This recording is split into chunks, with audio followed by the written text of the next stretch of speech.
আসসালামু আলাইকুম, welcome to Maria's creation. কেমন আছেন সবাই? আজকে আমি আপনাদের জন্য নিয়ে এসেছি খুবই মজাদার একটি স্ন্যাক্স রেসিপি। আজকে আমি আপনাদের জন্য বানিয়ে নিয়ে এসেছি ফিশ ফিঙ্গার। ফিশ ফিঙ্গারগুলি দেখতে যেমন সুন্দর, খেতে কিন্তু ততই বেশি মজাদার। আপনারা দেখতেই পারতেছেন যে প্রথমেই দেখেছেন কতটা ক্রিস্পি হয়েছে। যতটা ক্রিস্পি হয়েছে খেতে কিন্তু ততই টেস্টি ছিল। চলুন তাহলে এই ফিশ ফিঙ্গার তৈরি করার উপকরণগুলো দেখে নেই। এখানে আমি 2টা ইলিশ মাছের মাথা এবং 2টা লেজ নিয়ে নিয়েছি। আমাদের বাসায় যেহেতু কেউই ইলিশ মাছের মাথা আর লেজটা খেতে পছন্দ করে না, তাই আমি আজকে ভাবলাম যে ইলিশ মাছের মাথা আর লেজ দিয়ে ফিশ ফিঙ্গারটা তৈরি করে নেব। আমি এই মাছগুলোকে লবণ আর সামান্য পরিমাণ হলুদ দিয়ে সেদ্ধ করে নেব। আর আগেই বলে রাখি, আপনাদের যাদের আমার মতো অনেক বেশি ধৈর্য আছে বা ধৈর্য পরীক্ষা করতে চান, তারাই একমাত্র ইলিশ মাছ নেবেন এই ফিশ ফিঙ্গার তৈরি করার জন্য। যাদের ধৈর্য কম তারা কিন্তু এই ইলিশ মাছ দিয়ে ফিশ ফিঙ্গার তৈরি করবেন না। মানে এত পরিমাণ কাটা যে বাঁচতে বাঁচতে জীবন শেষ। তাই বললাম যে যারা ধৈর্য পরীক্ষা করতে চান আমার মতো, তারাই মাঝে মাঝে এই ইলিশ মাছের কাটা বাঁচতে বসে যাবেন। তো যাই হোক, আমার ইলিশ মাছগুলো সেদ্ধ করা হয়ে গেছে। এখন কাটা বেছে নেওয়ার পালা। আমি সবগুলো কাটায় ভালোভাবে বেছে নিয়েছি। দেখতেই পারতেছেন আমার মাছগুলো রেডি করা হয়ে গেছে। এখন আমি এই মাছের সাথে দিয়ে নেব 5টা ব্রেড। আমি এখানে মাঝারি সাইজের ব্রেড নিয়ে নিয়েছি। আপনারা যদি বড় সাইজের ব্রেড নেন তাহলে 3টা বা 4টা, এর বেশি নেবেন না। তো আমি তো মাঝারি সাইজে নিয়েছি, এই জন্য 5টা ব্রেড নিয়ে নিয়েছি।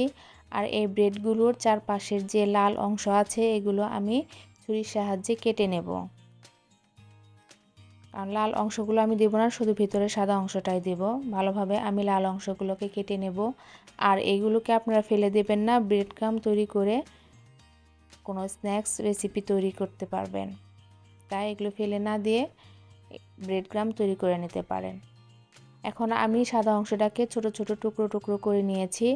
এখন আমি মাছের মধ্যে ব্রেডের টুকরোগুলো দিয়ে দিব।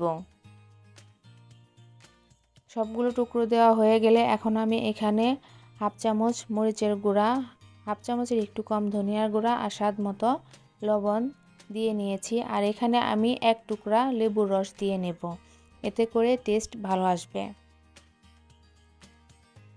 সব উপকরণ দিয়ে দেওয়া হয়ে গেলে এখন আমি এখানে সয়া সস দিয়ে দিব 1 চামচ পরিমাণ। আর লবণটা একটু বুঝে দিবেন, কারণ সয়া সসের মধ্যে কিন্তু লবণ থাকে। সব কিছু দেওয়া হয়ে গেলে এখন আমি এখানে 1 চামচ পরিমাণ টমেটো সস দিয়ে দিব। তারপর এখানে আমি একটা ডিম দিয়ে দিব। তারপর সব উপকরণগুলো আমি ভালোভাবে মেখে নেব। আর অবশ্যই ব্রেড দেওয়ার চেষ্টা করবেন। ব্রেডটা দিলে ফিশ ফিঙ্গারের বন্ডিংটা ভালো হবে এবং ভাজতে সুবিধা হবে। আর ব্রেড বেশি দিবেন না, তাহলে কিন্তু মাছের টেস্ট নষ্ট হয়ে যাবে, মাছের টেস্ট পাবেন না। এখন আমি সব উপকরণগুলো হাতের সাহায্যে ভালোভাবে মেখে নেব।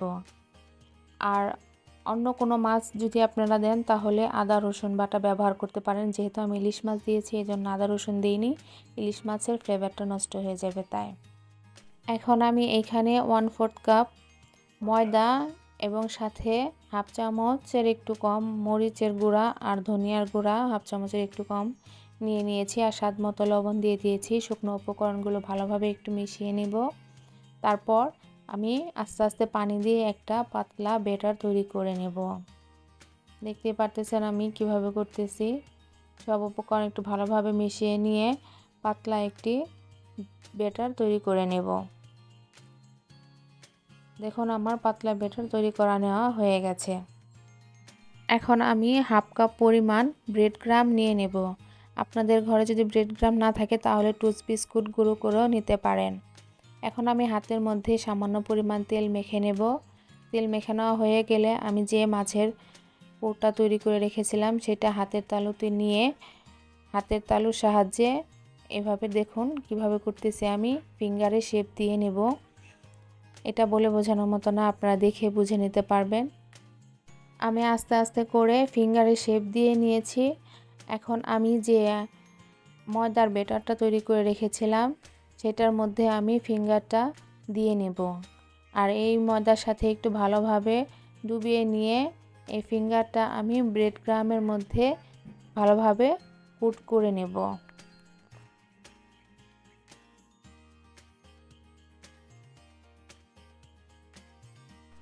কঠিন কিছু না, অনেক সহজ একটি রেসিপি। আপনারা চাইলে কিন্তু সহজেই বানিয়ে নিতে পারেন। আর এইভাবে বানিয়ে আপনারা ফ্রিজেও রেখে দিতে পারবেন 1 মাসের মতো। দেখুন আমার একটা কিন্তু বানানো হয়ে গেছে। একইভাবে আমি সবগুলো ফিশ ফিঙ্গার তৈরি করে নেব। আর এইভাবে সবগুলো বানানো হয়ে গেলে আমি ফ্রিজে রেখে দেব 10 মিনিটের জন্য। 10 মিনিটের পর যখন সেট হয়ে যাবে তখন আমি বের করে তেলে ভেজে নেব। আর আপনারা যারা ফ্রিজে সংরক্ষণ করতে চান বেশি করে বানিয়ে, তারা আধা ঘন্টার মতো ডিপ ফ্রিজে রেখে দিবেন। রাখার পর তারপর যখন একটু শক্ত হয়ে যাবে তখন আপনারা কোনো কন্টেনারে বা জিপলক ব্যাগে ভরে তারপরে ফ্রিজে রেখে খেতে পারবেন 1 মাসের মতো।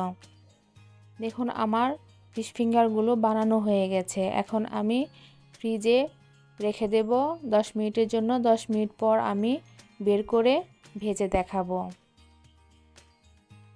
আমি 10 মিনিট পর ভাজার জন্য নিয়ে এসেছি। আমি চুলায় পরিমাণ মতো তেল দিয়ে নিয়েছি এবং তেলগুলো গরম হয়ে গেলে তারপরে আমি ফিশ ফিঙ্গারগুলো দিয়ে দিব। আর অবশ্যই এটা মিডিয়াম লো আঁচে ভেজে নেবেন। আর বেশি নাড়াচাড়া করতে যাবেন না, উল্টাপাল্টা করতে গেলে কিন্তু ভেঙে যেতে পারে। একটা পাশ ভালো করে ভাজা হলে তারপরে অপর পাশটা উল্টে দেবেন। দেখুন আমি কিভাবে ভাজতেছি। একটা পাশ যখন আমার হয়ে যাবে তখন আমি আরেকটা পাশ উল্টে দেব। আর উল্টে পাল্টে সব সাইডে ভালোভাবে ভেজে নেব। একটু সময় নিয়ে ভাজবেন, তাতে এই ফিঙ্গারগুলো অনেক ক্রিস্পি হবে এবং খেতেও অনেক বেশি ভালো লাগবে।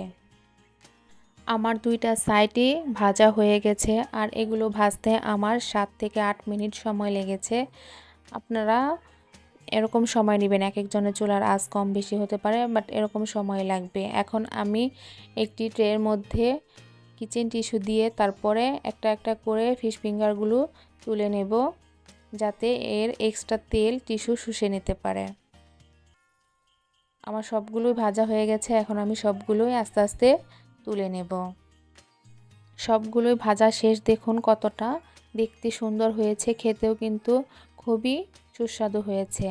আমার এই রেসিপিটি যদি ভালো লেগে থাকে তাহলে অবশ্যই একটি লাইক এবং কমেন্ট করে দিবেন। আর এ ধরনের সহজ রেসিপিগুলো দেখার জন্য আমার চ্যানেলটিকে অবশ্যই সাবস্ক্রাইব করে রাখবেন। ভালো থাকবেন সবাই। আল্লাহ হাফেজ।